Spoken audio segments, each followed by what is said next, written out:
Assalamualaikum warahmatullahi wabarakatuh. Hai anak-anak ibu sekalian, apa kabarnya kalian pada pagi hari ini? Selamat bertemu kembali anak-anak ibu. Insya Allah ibu selalu mendoakan kalian agar kita semuanya dalam keadaan sehat walafiat. Anak-anak ibu yang ibu sayangin, sudah siap mau belajar?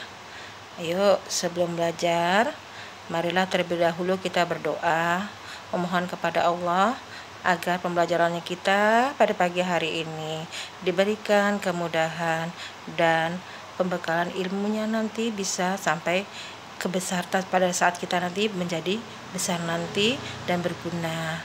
Anak-anak ibu, marilah sama-sama kita berdoa. Berdoa dimulai, selesai. Alhamdulillah sudah dipersiapkan alat tulis menulisnya untuk materinya kita pada pagi hari ini. Nah, tolong dicatat ya materinya anak-anak ibu ya. Nah, materi pembelajarannya kita di sini masih di bab kedua tentang masalah interaksi sosial dan lembaga sosial. Adapun materi nanti yang ibu sampaikan masih membahas tentang masalah lembaga sosial. Kita ketahui bahwa lembaga sosial itu ada 6 ya anak-anak. Nah, yang pertama itu lembaga keluarga, lembaga pendidikan, lembaga ekonomi, lembaga politik, lembaga agama, dan lembaga hukum. Minggu-minggu kemarin ibu sudah menjelaskan tentang masalah lembaga keluarga dan lembaga pendidikan. Ibu akan masuk ke materi yaitu tentang masalah lembaga ekonomi. Nah, kita lihat di sini pengertian dari lembaga ekonomi. Lembaga ekonomi itu adalah sebuah lembaga sosial yang berfungsi di bidang perekonomian. Nah, ada juga di sini pengertian dari lembaga ekonomi bahwa lembaga ekonomi itu akan dapat menyelesaikan masalah-masalah yang ada di dalam perekonomian dengan berhubungan dengan faktor produksi, distribusi, dan juga jasa-jasa atau barang dan juga jasa. Kita lihat di sini jenis-jenis lembaga ekonomi. Nah, apa aja itu jenis-jenis dari lembaga ekonomi? Kita bisa lihat bahwa lembaga ekonomi itu dilihat dari sistem perekonomiannya. Kita lihat bahwa yang pertama sistem perekonomian dari lembaga ekonomi itu bisa mempengaruhi atau juga di sini dikatakan bahwa sistem tersebut yaitu yang pertama adalah sistem perekonomian komunis. Kita ketahui bahwa sistem perekonomian komunis ini adalah salah satu dari suatu sistem perekonomian yang akan menegaskan bahwa semua kekayaan yang dipunyai masyarakat itu juga adalah milik dari negara. Dalam sistem perekonomian komunis ini kita lihat di sini ada beberapa negara yang masih menggunakan sistem komunis. Di antaranya ada negara Rusia, Cina, dan juga Korea Utara. Yang kedua, sistem perekonomian kapitalis.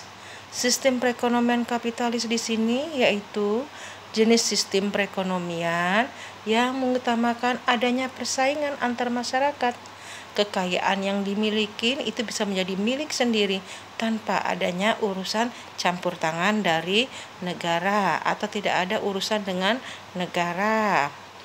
Sementara sistem perekonomian kapitalis ini bisa kita lihat ya, negara-negara yang menggunakan sistem perekonomian kapitalis itu yaitu diantaranya ada Amerika Serikat, Singapura, dan juga negara-negara yang lainnya.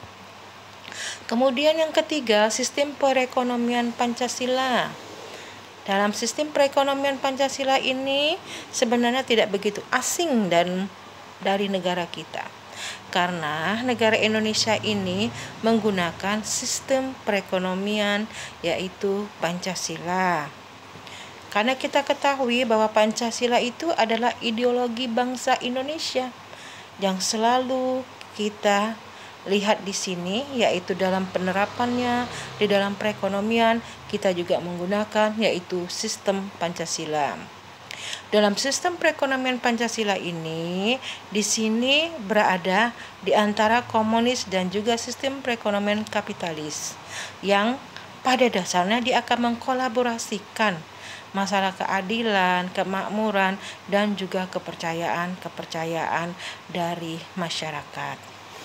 Kita lihat sistem atau ciri-ciri dari lembaga ekonomi di sini, yaitu ciri dari lembaga ekonomi itu yang pertama, memiliki lambang yang memiliki arti. Yang kedua, memiliki azas yang jelas. Yang ketiga, memiliki tujuan yang ingin dicapai. Kemudian yang keempat, mengkoordinir jalannya distribusi.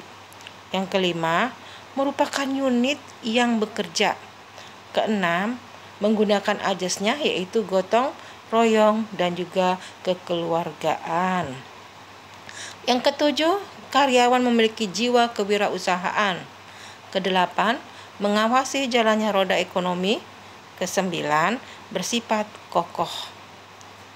Adapun kesamaan-kesamaan dari sistem perekonomian di sini, dari ciri-cirinya ini, bahwa lembaga perekonomian itu bisa kita lihat, yaitu yang pertama, mengawasi jalannya ekonomi. Dalam suatu lembaga ekonomi ini, kita bisa melihat bahwa ada fungsi. Sebagaimana fungsinya itu memberikan pengawasan dalam kegiatan dan juga aktivitas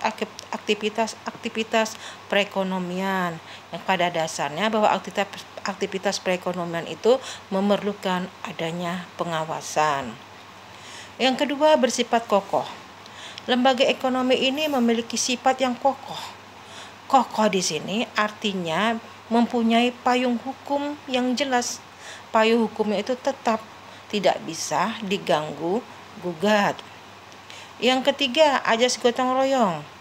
Ciri lembaga ekonomi yang kita ketahui di Indonesia ini itu memiliki azas gotong royong dengan rasa kekeluargaan antara satu tempat atau satu wilayah dan juga satu daerah, bahwa masyarakat ini membangun ekonominya dengan berdasarkan tahap-tahapan dan perencanaan dengan menggunakan azas-azas, yaitu azas kebersamaan atau azas gotong royong. Kemudian yang keempat, menyelesaikan permasalahan ekonomi. Cirinya yang di sini terdapat dalam lembaga ekonomi ini, dia harus dapat menyelesaikan juga mengenai beragam bentuk kelangkaan ekonomi dengan secara langsung maupun juga tidak langsung. Tujuannya, ya di sini tujuannya itu dapat memberikan kemampuan finansial dan juga jaminan mengenai peraturan sosial yang terdapat di dalam masyarakat. Kita lihat dalam lembaga ekonomi di sini ada struktur lembaga ekonomi. Struktur dari lembaga ekonomi di sini diantaranya bisa kita lihat yaitu sektor agraris. Sektor agraris di sini adalah bisa kita lihat di sini bisa diklasifikasikan karena memang adanya tingkat kesederhanaan, adanya transisi serta adanya modern. Sejalan dengan ilmu pengetahuan dan teknologi di dalam masyarakat tersebut. Kemudian ada sektor industri. Dalam sektor industri ini dicirikan oleh berdasarkan produksi barangnya. Dalam sektor produksi atau sektor industri di sini memerlukan sebuah lembaga ekonomi yang semakin kompleks. Dalam sektor perdagangan.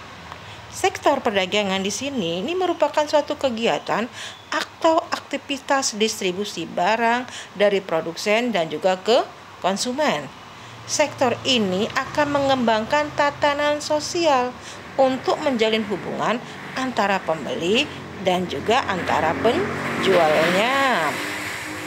Kita lihat di sini contoh-contoh dari lembaga ekonomi. Nah, kita lihat di sini Ibu ambil contoh gambarannya itu katakanlah bank, ya. Nanti bank ini termasuk dalam lembaga ekonomi yang mana? Kita lihat di sini ada beberapa contoh. Yang pertama ada lembaga keuangan. Ya, ini suatu badan yang akan bergerak di bidang keuangan. dengan tujuannya untuk menyediakan jasa bagi nasabah ataupun juga dalam masyarakat. Yang kedua, Kementerian Negara, yaitu disebut juga BUMN. Apa itu BUMN kepanjangannya? BUMN itu kepanjangan dari Badan Usaha Milik Negara, yang merupakan suatu badan usaha yang sebagian besar modalnya itu juga berasal dari mana? Dari negara. Kemudian bank, nah, kayak contohnya tadi gambar kita tadi yang di depan ya. Bank ini diartikan unit usaha yang ditujukan untuk memberikan kredit, baik itu dana dia sendiri ya yang ditabungkan atau juga bisa dana-dana yang dikumpulkan. Tugas utama dari bank itu sebenarnya untuk menyediakan, bahkan juga menghimpun dan juga menyalurkan dana untuk masyarakat. Yang keempat ada koperasi. Kita lihat di sini koperasi. Salah satu contohnya adalah koperasi simpan pinjam. Koperasi ini bisa menjadi solusi ya bagi perekonomian, karena dalam koperasi simpan pinjam itu yang merupakan lembaga keuangan yang di sini, yaitu di sini lembaga-lembaga di mana dia memberikan jenis-jenis perbankan ya, dengan kegiatan-kegiatan usahanya menerima simpanan dan juga memberikan pinjaman kepada siapa? Kepada para anggotanya. Nih gambaran dari koperasi. Contohnya tadi Ibu katakan koperasi simpan pinjam. Baiklah anak-anak Ibu sekalian, materinya kita pada pagi hari ini Ibu akhiri saja. Tetap jaga kesehatan ya anak-anak ya. Ibu tutup materinya kita. Wabillahi taufiq wal hidayah. Wassalamualaikum warahmatullahi wabarakatuh.